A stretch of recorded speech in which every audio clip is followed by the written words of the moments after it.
तो बात हो रही थी मीटिंग्स में कि अगर गिरफ्तारी की सूरत में हमने रियासती इदारों पे हमलावर होना है और उसके बाद क्या कहते हैं, ये जिस तसलसल की मैं बात कर रहा हूँ, टकराव की और वर्कर्स की, जैसे ज़हन साजी की मैंने आपसे बात की है, तो ये एक वो पूरा तसलसल था। अब एक्सपेक्टेड तो था हाँ साहब ने गिरफ्तार होना है, और वर्कर भी जैसे मैंने आपको कहा हरे इकट्ठे हो जाते थे ज़मान पार्क के बाहर, तो ये नहीं पता था कब गिरफ्तार होना है। वो हुए 9 मई को जाके, और 9 मई को जब गिरफ्तारी उनकी होती है, और वो जो एक बार बार विदन पार्टी बात कर रहे थे, जैसे मैंने आपसे बात की है मुराद सईद को लेके, आदम स्वाति साहब को लेके, बाकी दीगर जो रहनुमा थे इस तरह, तो वो माइंड सेट जो इस बात पे यकीन रखता था कि अगर हमें अदारों के ऊपर हमलावर होना तक जाना, अटैक करना या उनके इंस्टॉलेशंस पे हमला करना पड़ता है, तो उससे दबाव क्रिएट हो सकता है। जिन मीटिंग्स का मैं देखता रहा हूँ, जब ये लोग बात करते थे कि अगर हमें रियासती अदारों के ऊपर हमलावर भी होना पड़ता है,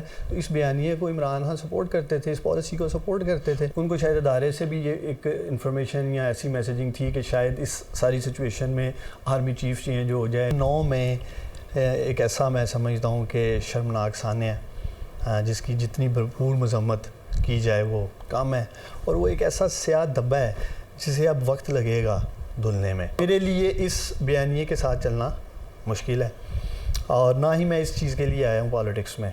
तो और मैंने फ़ैसला यही किया है कि पाकिस्तान तरीके इंसाफ और सियासत दोनों को खैरबाद कह दूँ।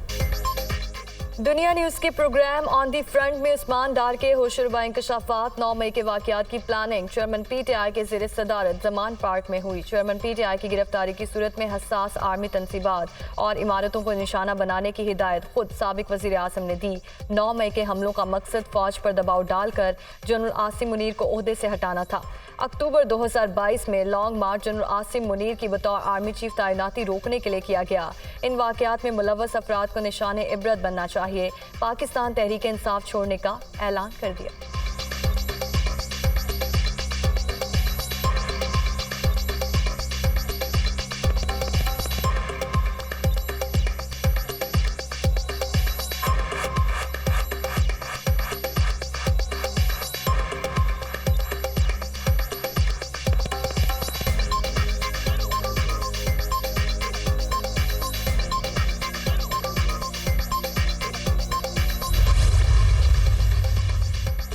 नवाज शरीफ इंतकाम लेने नहीं, कौम के जख्मों पर मरहम रखने आ रहे हैं। जब पाकिस्तान पहुंचेंगे तो अपना मुकदमा अल्लाह पर छोड़ेंगे। आपने मुश्किलात से घबराना नहीं, अल्लाह ने मौका दिया तो अवाम की किस्मत बदलेगी। तरक्की का सफर जहां से रोका गया वहीं से शुरू होगा। हमें 4 साल चोर डाकू कहा गया, मुआशरे में जहर घोला गया। सऊदी अरब, कतर, चीन और UAE के साथ ताल्लुकात खराब कर दिए गए। जिन किरदारों ने हम पर जुल्म किया उनके बारे में अच्छी तरह इल्म है। सस्ता आटा, सस्ती चीनी, अस्पताल और मेट्रो बस बनाना जुर्म है, तो ऐसे जुराइम हजारों बार करते रहेंगे। शहबाज शरीफ का लाहौर में मुख्तलिफ मुकामात पर खिताब, आवाम से 21 अक्टूबर को मीनार पाकिस्तान पहुंचने की अपील।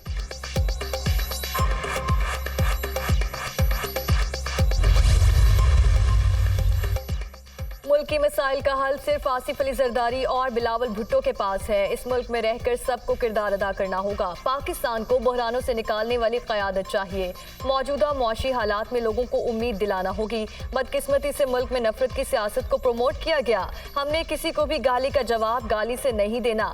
जल्द इंतखाबात करवाए जाएं, जिसको मैंडेट मिले उसे हुकूमत दी जाए। रहनुमा पीपल्स पार्टी शर्जील इनाम मेमन की पेशावर में news conference.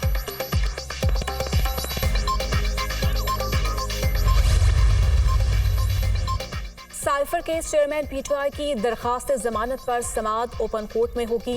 Islamabad high court के चीफ जस्टिस आमिर फारूक ने महफूज फैसला सुना दिया। समाअत 9 अक्टूबर को मुकर्रर अदालत ने FIA की इन कैमरा समाअत की दरखास्त निपटा दी। दौरान समाअत वकला जिन मालूमात की निशानदेही करेंगे वो इन कैमरा होगी। हसास मालूमात पर दलाइल इन कैमरा सुने जाएंगे। फैसले का मतन।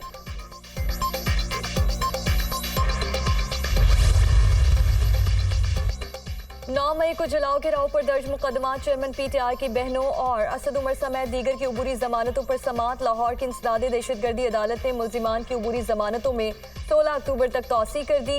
जिना हाउस जलाओ घेराव के मुकदमे में वकला को हतमी दलाइल के लिए तलब कर दिया। चेयरमैन पीटीआई के जज्बे बुलंद हैं, सदर आरिफ अलवी से मायूस हैं, वो अपना आईनी किरदार नहीं निभा सके। सदर ने 90 रोज में इलेक्शन करवाने से मुतालिक इख्तियार इस्तेमाल नहीं किया। चेयरमैन पीटीआई की बहन अलीमा खान की मीडिया से गुफ्तगू।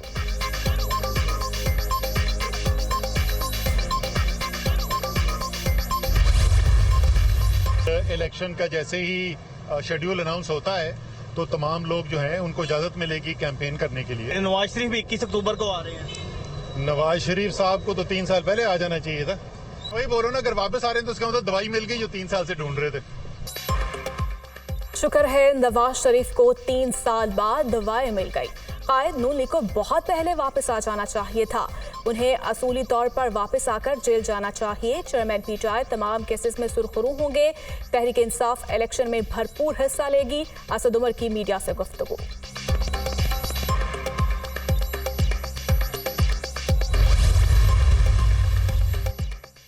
21 अक्टूबर नवाज शरीफ के इस्तकबाल का नहीं, पाकिस्तान की तरक्की और खुशहाली पर मोहर लगने का दिन साबित होगा। पाकिस्तान को मसीहा की जरूरत है जो मुल्क की मईशत को सही डगर पर डाले। आवाम के फौरी रिलीफ के लिए इक़दाम होने चाहिए।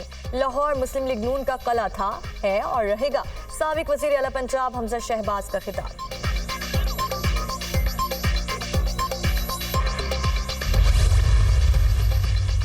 दो 2013 में नवाज शरीफ को आज से मुश्किल हालात वर्षे में मिले।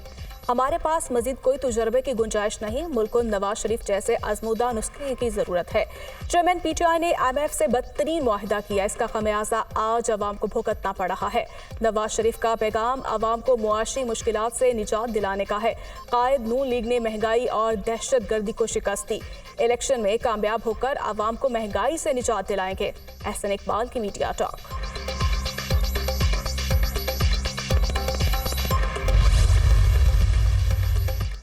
बलूचिस्तान में अफगान सरहद के करीब चमन क्रॉसिंग पर अफगान सिपाहियों की फायरिंग। पाकिस्तान से पैदल अफगानिस्तान दाखिल होने वाले 2 पाकिस्तानी शहरी शहीद, 12 साल बच्चा शामिल, 1 बच्चा जख्मी भी हुआ।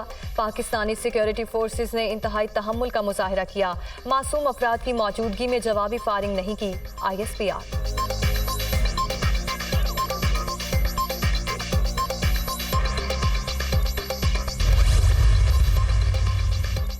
निगरान वज़ीर आज़म की ज़ेर सदारत खुसूसी सरमायाकारी काउंसिल की अपेक्स कमेटी की तवील बैठक। बैरूनी सरमायाकारी से मुताल्लिक इक़दामात और उमूर पर गौर।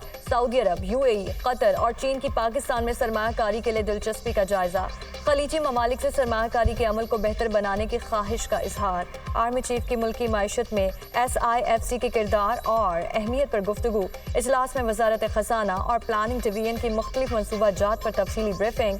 मादनियात और IT में सरमायाकारी के अमल को तेज करने पर जोर।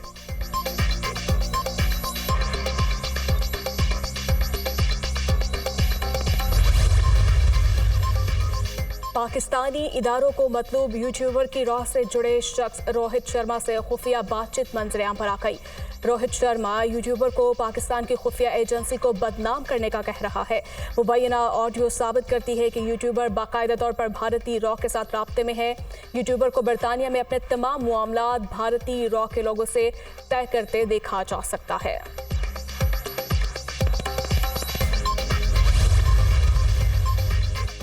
आलमी बैंक का 50,000 रुपए और उससे कम आमदन वालों पर टैक्स लगाने का मशवरा। टैक्स का दायरा वसी करने पर भी जोर। महदूद सरमायाकारी मौशी तरक्की में रुकावट की बड़ी वजह करार। प्रॉपर्टी, ज़राअत और रिटेल पर टैक्स बढ़ाया जाए। निजी शोबे के फरोग के लिए इंतजामी उमूर और रेगुलेटरी मामलात बेहतर किए जाएं। तवानाई के शोबे में खसारा कम करके सस्ते ज़राए बरोए कार लाए जाएं। आलमी बैंक की रिपोर्ट।